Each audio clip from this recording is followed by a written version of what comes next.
Good afternoon, student. Currently, we are studying image segmentation, and in the previous class, we have studied point detection and line detection algorithm. In today's class, we are going to study edge detection algorithm. So, what is an edge? So, in the previous class, we have studied the difference between line and edge. So, basically, this edge is a set of connected pixels that lie on the boundary between two regions. If you refer this image, as you can see, this vertical line is an edge because here we have somewhat darker region as compared to this brighter region. Okay, so this is a boundary present between these two regions. Okay, and that is known as a edge. Edge pixels are the pixels at which the intensity of image changes abruptly. As you can see, if we move from this region to this region, at this boundary we have the abrupt change in the intensity values. Okay, and such pixels are known as the edge pixels, and edges are actually a set of such connected edge pixels. Now we have two approaches for implementing edge detection. First, we can use the first order derivative, that is using gradient operator, and second approach is using second order derivative, that is using Laplacian operator. So we know that Laplacian operator is represented by this delta square f of xy.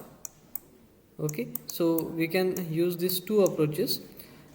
First, we'll study their properties and we'll select the suitable one which is best suited for our task. Under this topic, we are going to study these two categories of techniques. That is, first one is using gradient operator and second one is using more advanced techniques. Under gradient operator, we are going to study these three operators. So today we will cover these three operators, and under more advanced techniques we are going to study Marr-Hildreth edge detector, that is also known as LOG operator, that is Laplacian of Gaussian operator, and second one is the Canny edge detector. Okay, so today we are going to discuss the gradient operator.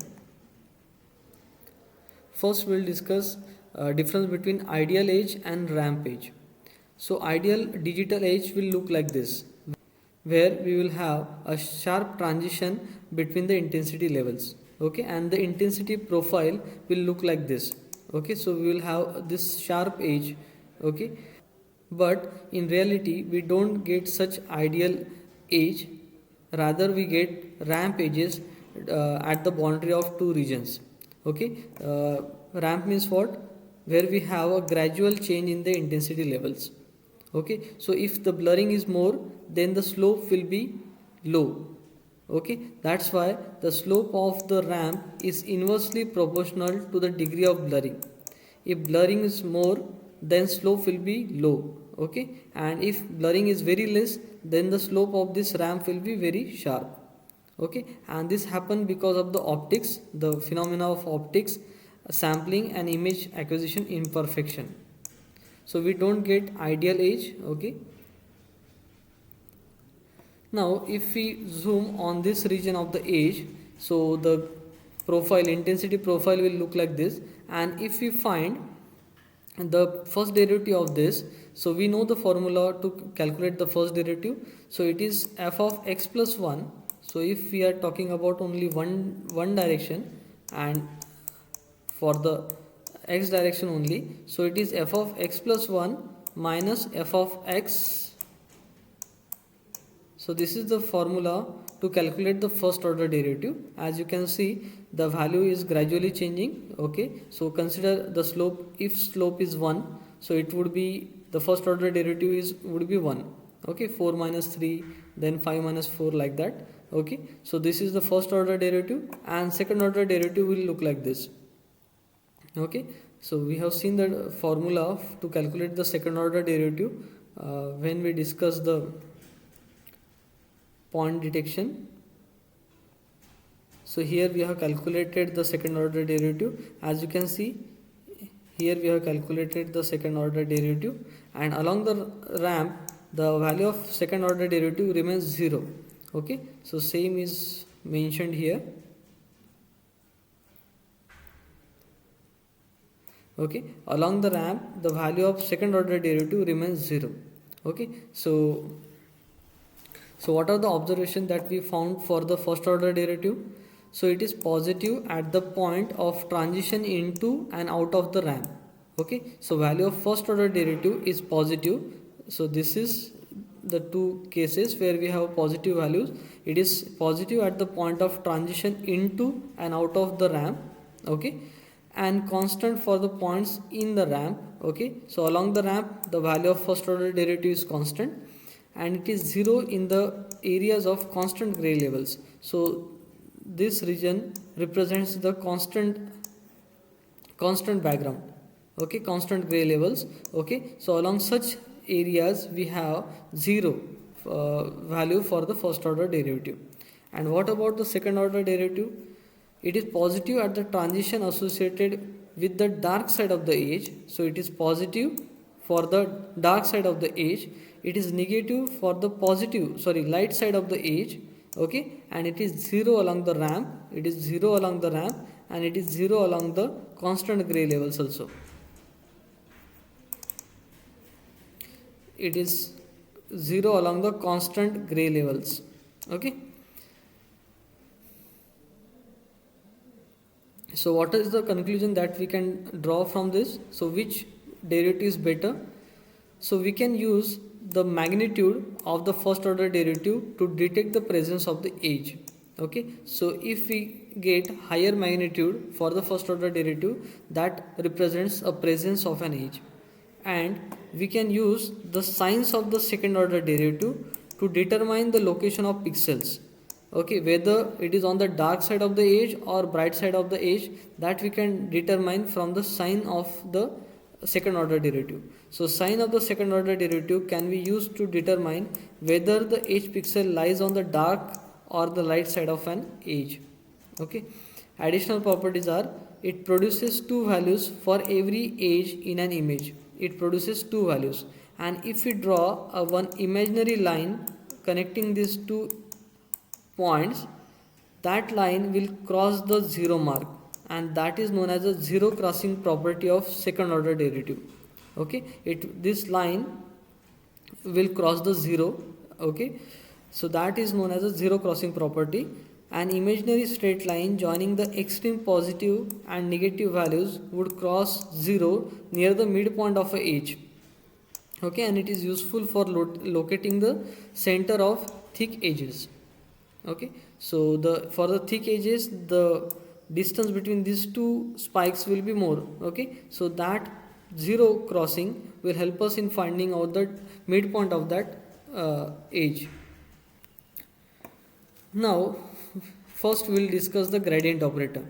Okay, for this we use the first order derivative. Gradient of an image f of xy is represented by this delta f, and it is a vector having two elements gx and gy. This gx is actually a first order derivative along the x direction, and gy represents the first order derivative of f with respect in the direction of y axis. Okay, so this is a vector, and we know that vector has a magnitude and direction. Okay, so how to calculate magnitude? So we can use this Euclidean formula to calculate the magnitude of this f. Okay, and how to calculate the direction? So we can use this formula to calculate the direction of this vector. And actually, so if the direction of edge is like this, then the direction of this vector will be orthogonal to that direction. Okay, so remember, the direction of this gradient vector would be the orthogonal or perpendicular to the edge direction. So this is edge direction, and this is our gradient vector's direction. So it points in the direction of maximum rate of change of f at coordinate xy. Okay, so the direction would be perpendicular to the edge direction, and the response, the magnitude will be higher along that direction. It gives maximum rate of increase of f of xy, and this is also known as a gradient image. Actually the size of this delta f would be same as that of a original image, and that image is known as a gradient image. Okay, remember this name. They may ask you write a short note on gradient image. Okay, so how to construct that? So first we have to find this first order derivative along the x direction and y direction, and then we have to apply this formula. And okay, so it is shown here. So here we have two regions. This is region 1, region 2, and this represents the edge. Okay, and if we find a gradient of that, so the direction of gradient vector would be this, because this is the edge direction. Okay, and gradient vector is will be in this direction. For this image we have considered origin to be present here, and x is varying along this direction and y is varying along this direction. Now obtaining the gradient of an image requires computing the partial derivatives, that is df by dx and df by dy at every pixel location in the image. Okay, and we know that its digital approximation in the last class we have discussed. So how to calculate this? The formula is this one. If we calculate along the x direction, we have to keep the y constant, so y is not changing here, and for this gy we have to keep the x constant. Okay, and these are the 1D kernels for calculating this equation. Okay, so these are the 1D kernels for implementing this, and actually we have to apply this both the kernels on the original image, and then we have to use this gradient image formula to form a gradient image. And when diagonal edges are required, then we have to use the 2D versions of those kernels, and which are known as Robert cross gradient operators.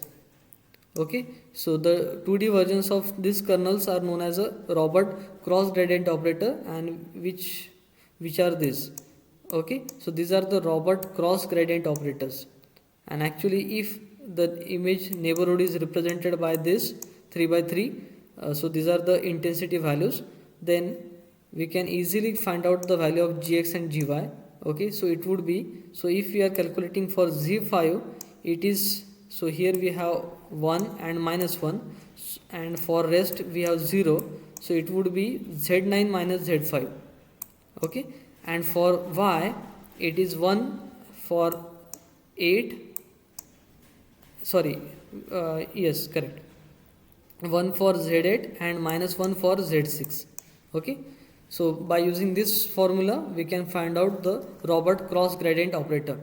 But the problem of this Robert cross gradient operator is that it is not symmetric around the center, because as this is means 2 by 2, we don't have a center of that mask.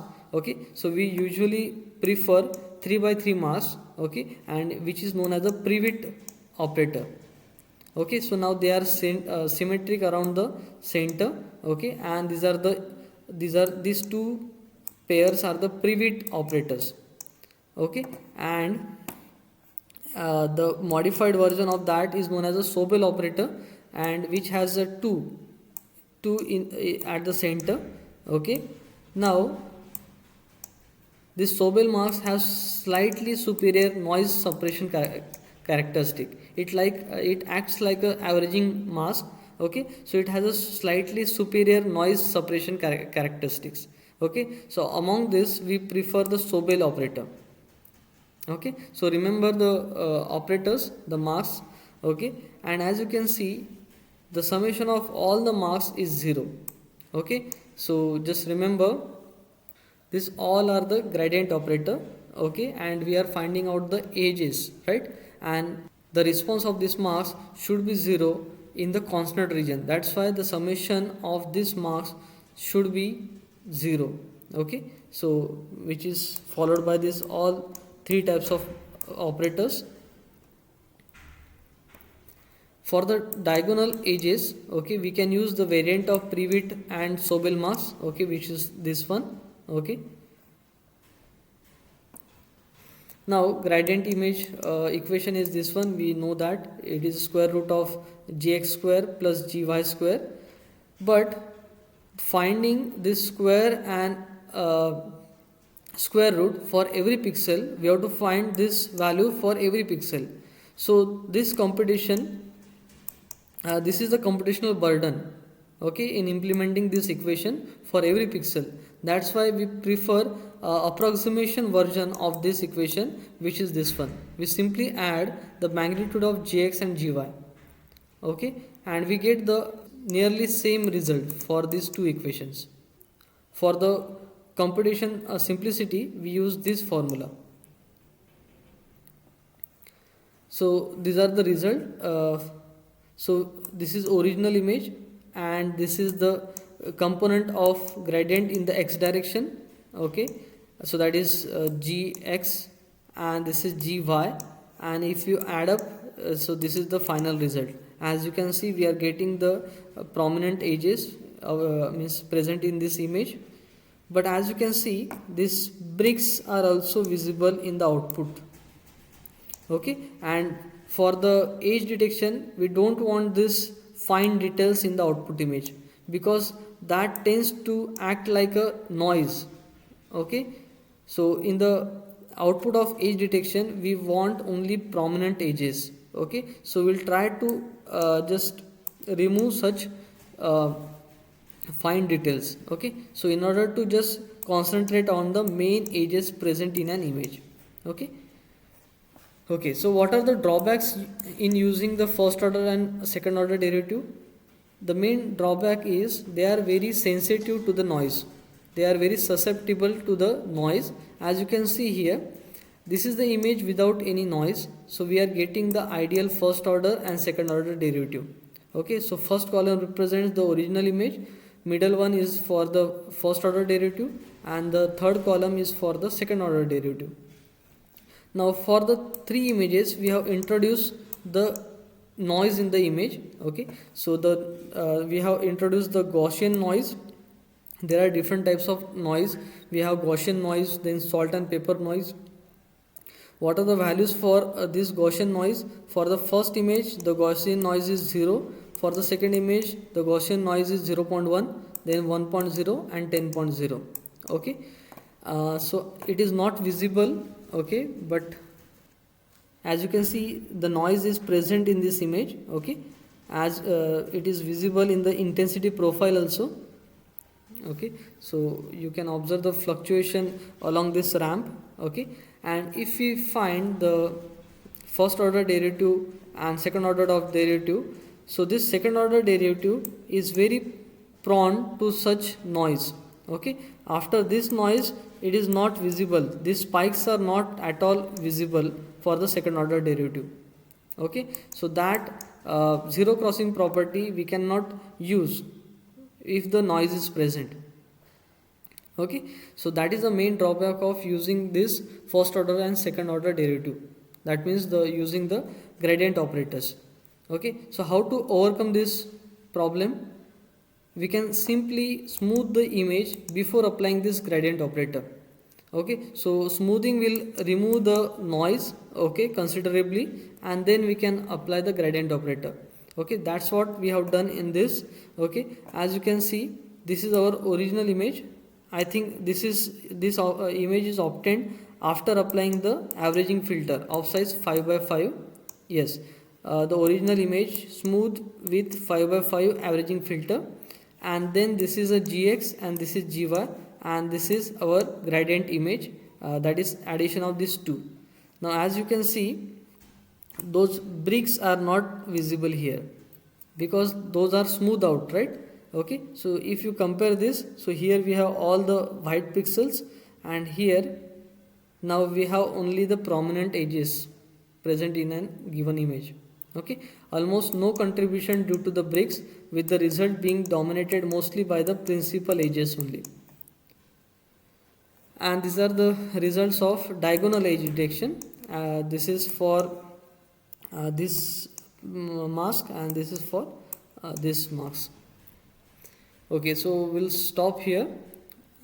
In the next class, we are going to study the second category of techniques, that is more advanced techniques, and we'll start with the LOG, okay. So in the today's class, we have studied these three operators.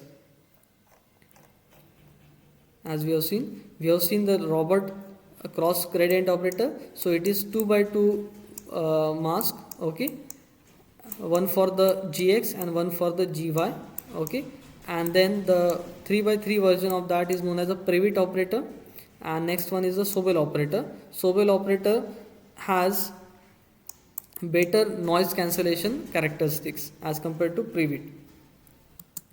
Okay, so we'll stop here. Thank you.